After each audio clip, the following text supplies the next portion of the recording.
안녕하세요, 박민수 원장입니다. 항상 구독해 주시고 좋아요를 눌러주셔서 진심으로 감사드립니다.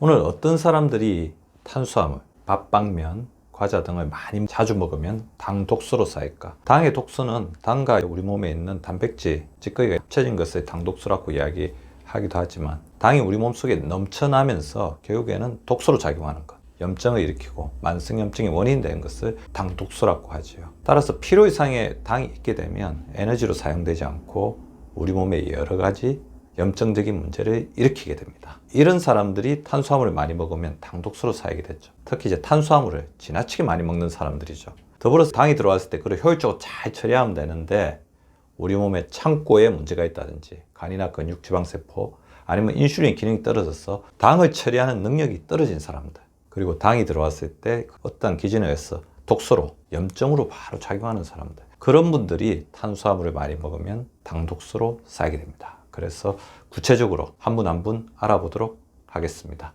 일단은 내장지방, 특히 이제 복부 쪽에 지방이 많은 분들입니다. 허리둘레, 남자는 35인치, 여자는 33인치, 센티미터로 하면 대략 90cm와 여자 85cm 이상. 체지방률로 했을 때는 남자 25%, 여자 35% 이상인 분들이고요. 그 다음에 내장지방하고 동격이 다른 건 지방간이죠. 자, 이렇게 되면 어떻게 되냐면 더 이상 들어오는 당은 우리 몸에서 에너지원으로 사용되는 대신 내장지방으로 쌓이면서 내장지방 속에서 염증을 만들어냅니다. 근데 내장지방마저도 가득 차버리면 이제 이소성 지방, 있어서는 안 될 곳에 있는 지방이죠. 심장이나 간이나 콩팥이나 췌장이나 이런 옆에 지방이 쌓이면서 굉장히 강력한 염증을 뿜어내고 이것 자체가 장기들에게 직접적으로 손상을 주게 됩니다. 제가 말씀드린 허리둘레와 체지방률, 그리고 본인이 봤을 때 내장지방이 급격히 늘어나고 계신 분들은 탄수화물을 많이 드시면 당독소로 쌓인다는 점을 반드시 명심해 주시면 좋을 것 같고요. 그 다음에 저는 항상 혈액 속에 당화혈색소를 강조해서 이야기를 드립니다. 당화혈색소가 높다는 것 자체가 당독소를 쌓여 있다는 거죠. 당화혈색소가 높다는 것은 인슐린 기능이 떨어져 있는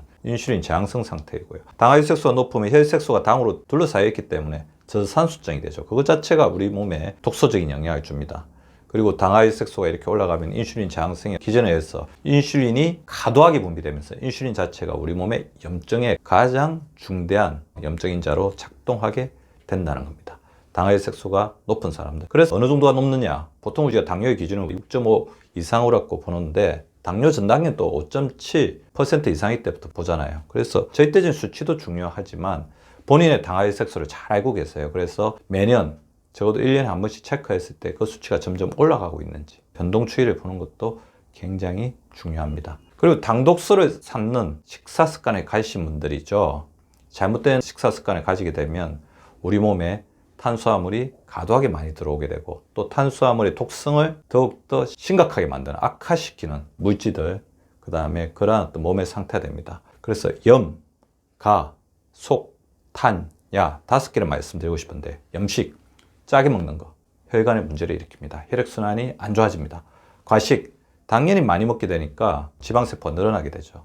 이때 탄수화물이 들어오면 바로 독소로서 작용하게 됩니다. 속식, 빨리 먹는 거죠.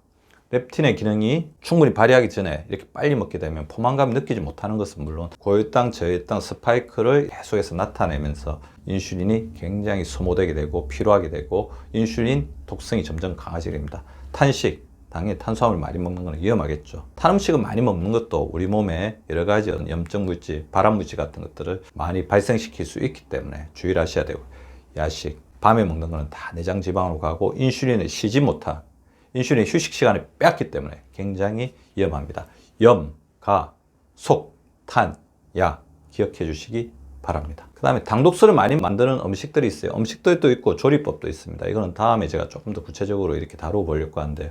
일단 음식을 튀겨서 먹는다든지, 그리고 유제품 같은 경우에도 고도로 이제 가공되면, 그 다음에 혈당 지수가 높은 탄수화물, 당연히 과일의 껍질을 벗겨 먹는다든지, 정제된 탄수화물, 그 색깔이 점점 더 흰색에 가까울수록 위험한 식품들이라고 할 수 있죠. 포화지방산이 지나치게 많이 포함된 음식, 반대로 이야기하면 불포화지방산이 풍부한 음식을 드셔야 될 것입니다. 혈관 속에 염증이 많고 혈액순환이 안 되시는 분들은 당이 우리 몸속에 들어오면 이 당 자체가 혈관 속에 직접적인 독소로 작용하게 되겠죠. 혈관의 기능이 굉장히 떨어져 있고 혈관이 손상의 위험에 처해 있는데 그 당까지 같이 결합하니까 훨씬 더 안 좋아지게 됩니다. 고혈압이 있거나 고지혈증이 있거나, 그 다음에 호모스테인 수치가 굉장히 올라가 있거나, 활성산소의 수치가 올라가요. 그리고 수분 섭취가 부족해서 혈액순환이 안 되시는 분들은 탄수화물을 많이 드시게 되면 당독소로 작용하게 될 확률이 높아집니다. 장누수증후군, 특히 식이섬유 섭취가 부족하거나 유익균이 부족해서 장내세균총의 균형이 무너져 있으신 분들은 장으로 들어온 탄수화물이 유해균의 먹이가 되고